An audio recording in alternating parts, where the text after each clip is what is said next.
And in the midst of this financial maelstrom, which will of course affect the whole world economy, it looks as though the Liberal Democrats, meeting just up the road here, seem to be doing just that they're taking a fundamental view.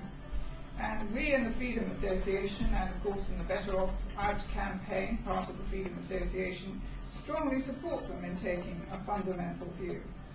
We are, after all, a truly cross-party group, and wherever we find people and their leaders prepared to take a long, hard look, in this case at the European Union, as Nick Clegg and his team seem to be doing, then of course we're delighted. Now what Nick Clegg has said he wants to do is hold a referendum on what he calls the fundamental question of our day, British membership of the European Union. And the real issue, as Nick Clegg has rightly identified, isn't the Lisbon Treaty, the Constitution, which is of course exactly the same thing. The real issue is should we or should we not remain members of the European Union, an ultimate in or out referendum. And Nick Clegg is quite right to say to both the Labour Party and the Conservative Party, join with me in calling for such a referendum that will settle Britain's European future once and for all, an in-out referendum. Vince Cable followed that up by announcing that the Liberal Democrats had dropped what has been a long-standing commitment in their manifestos, saying its point is to hold a referendum on entry into the euro, as it is perfectly obvious that such a referendum could never be won. Cable says handing over control of interest rates to the European Central Bank may have contributed to property price bubbles in some Eurozone countries, but he's absolutely right. I don't think it's a may, it's a dead certain that it has, including countries like Spain, which of course are heading down the tubes very fast. How right he is. And in a sense it gets better because Mr. Cable went on to say that the Liberal Democrats will campaign in the next election for a more decentralised, less bureaucratic European Union. And he said there are things wrong with the EU. Great, the common agricultural policy, he said, is a complete disgrace. So the Liberal Democrats are apparently going to campaign to cut quangos, well there are plenty of those, most of them are linked to the European Union in some way or other, devolve funding to democratic institutions, wonderful, expose unaccountable regional bodies for what they are. I've written a whole book about that. I know very well how unaccountable those regional bodies are, and call on local governments to take more responsibility. So all of that sounds absolutely wonderful. So why are the Liberal Democrats taking what I would regard as a common sense approach? Well, it isn't anything, of course, to do with the turmoil in the financial markets, but they say it is a belief in freedom of the individual. Now, I don't know the detail of what's been going on today up the road in the conference, but I would guess there are still, despite our referendum over the last day or so, that there are a significant number of Liberal Democratic members who don't want to leave the European Union. That's been the stance for a very long time. Despite Clegg's views on the euro, Vince Cable's views on the euro, and a call for an in-out referendum to end all referendums. Nonetheless, Nick Clegg is still truly pro-Europe. And he justifies it in this way. He says, Liberals believe in the importance of individual rights, that we can trace the roots of a belief in a higher justice transcending the interests of the individual nation state.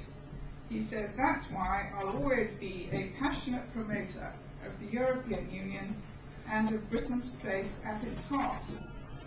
Well, I don't quite get it, but he obviously does, so we'll take that one as read. But let me say to those like Nick Clegg who want Britain to be at the heart of the European Union, that it cannot be equated with a belief in individual freedom, which is his avowed reason for promoting it. And I'm just going to cite one case, and that one case has been in the press recently, which is trials which can be held in absentia. That is, without the presence of the accused, maybe without the accused even knowing that they're on trial. And self-evidently in that situation, there can be no defence. Now, how on earth can Nick Clegg or anybody else justify that? The UK Attorney General has tried to do so. he has said that the trials in absentia will stop people who are avoiding trials from doing so. Well, yes, and there's an awful lot of buts that would follow that. And unfortunately, there's very strong support from EU governments, including our own, who was one of the 6 governments to promote it in the first place, which is outrageous, and from members of the European Parliament. Not, I'm happy to say, Roger Helmer and many of his colleagues, but from a majority in the European Parliament. The Parliament actually put out a statement that says the EU wants to create a common area for justice, which requires the mutual recognition of criminal law judgments by member states. This is just one brick of many bricks in this building block towards one law for the whole of the European Union. Now, of course, you already know that we have the EU arrest warrant. That's been going for nearly 4 years.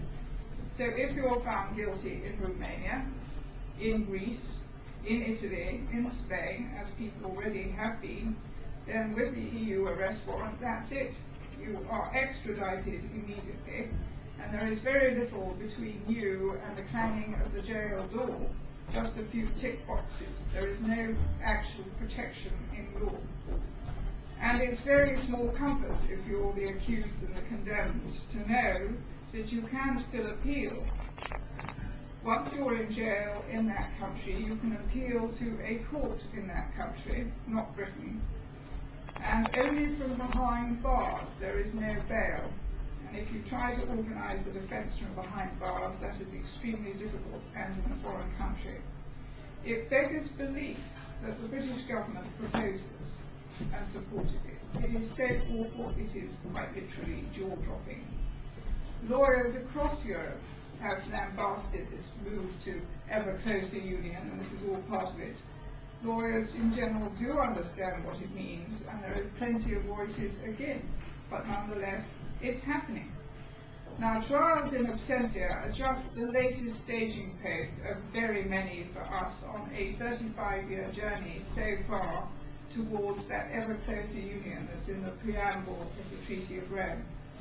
We began, you'll remember, with trade, at least that's what they said it was, free trade, and we British love free trade, so we bought that one, hook, line and sinker, but it wasn't free trade, it was a customs union with strings attached and plenty of small print. And that small print has been running for those 35 years at astronomical costs that no British government will review. And I could go on about all the staging posts since we joined in January 1973, but it will be the time taken to read 32 miles of paper on which those regulations are written. 32 miles of paper so far, almost a mile of paper for every year we've been in the European Union. Well, if the EU has got as far as creating one judicial system, and it's not completed yet, but it's well down the road, trial in your absence is just a part of that, what's left to do, and how close are we to the ultimate aim of one state, one country? And I have to say, we are very close indeed. I've always understood that it was 2010, and we're in 2008, 2 years to go. Until that's it, we are in one country, and it's not called Britain. And the 2 big areas that they have still to tackle are policing and defence. So it won't be a British police officer who will knock on your front door, or even break it down to take you away to serve a prison sentence in another part of the European Union, but a Europol officer. Europol, of course, has existed since 1992. But it's getting bigger and it's getting more powers, and it will be the police force for the whole of the European Union. Well, what can save us? Can anything save us? Well, a referendum could, for one. And if, as Vince Cable says, the British people would say no to the euro, and I'm sure they would, and our referendum suggests, and other referendums suggest, that there's a very good chance the British people will say no to being in the EU at all. That is the one thing that can save us. And so I applaud the Liberal Democrats for taking this line.